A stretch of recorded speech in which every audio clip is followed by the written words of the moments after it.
America Iran శాంతి ఒప్పందం కుదిరిన కొద్ది రోజుల్లోనే గల్ఫ్ ప్రాంతంలో సరికొత్త ఉద్రిక్తతలు మొదలయ్యాయి. ప్రపంచవ్యాప్తంగా చమురు రవాణాకు అత్యంత కీలకమైన హర్ముజ్ జలసంధిలో తైవాన్కు చెందిన ఒక వాణిజ్య కంటైనర్ నౌకపై ఇరాన్ సైన్యం డ్రోన్తో భీకర దాడికి తెగబడింది. జలసంధిపై తమకు మాత్రమే సర్వాధికారాలు ఉన్నాయని ఇరాన్ హెచ్చరించిన కొద్ది గంటల్లోనే ఈ దాడి జరగటం అంతర్జాతీయంగా తీవ్ర కలకలాన్ని రేపుతోంది. హర్ముజ్ జలసంధి ఇరాన్ అధీనంలో లేదంటూ అమెరికా అధ్యక్షుడు డొనాల్డ్ ట్రంప్ చేసిన ప్రకటనలు తోసిరాజంటూ ఇరాన్ ఈ చర్యకు పాల్పడింది. ఈ దాడితో అంతర్జాతీయ మార్కెట్లో చమురు ధరలు ఒక్కసారిగా 2% పైగా పెరిగాయి. దీనికి సంబంధించిన పూర్తి వివరాలను ఇప్పుడు చూద్దాం. గల్ఫ్ జలాల్లో వాణిజ్య నౌకల రాకపోకలు పుంజుకుంటున్న తరుణంలో ఇరాన్ ఒక్కసారిగా తన పంజా విసిరింది. ఒమన్ తీరానికి సమీపంలో ప్రయాణిస్తున్న ఎవర్ లవ్లీ అనే కంటైనర్ నౌకపై ఇరాన్ రెవల్యూషనరీ గార్డ్స్ డ్రోన్ దాడికి పాల్పడ్డారు. ఈ దాడిలో నౌక బ్రిడ్జి భాగం తీవ్రంగా దెబ్బతిన్నట్టు బ్రిటన్ రాయల్ నేవీ ధృవీకరించింది.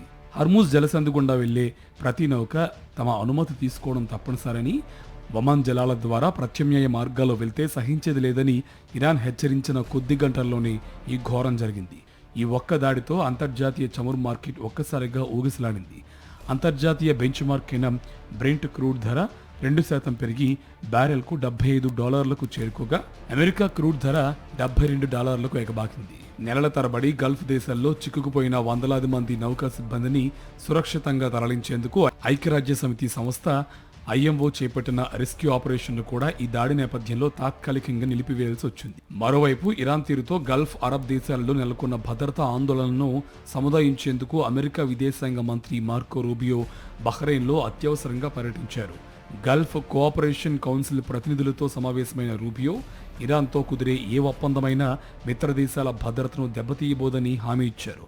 అంతర్జాతీయ జలసంధులు ఏ ఒక్క దేశానికి సొంతం కావని, ఇరాన్ ఆధిపత్య వాదనలు చెల్లవని ఆయన స్పష్టం చేశారు.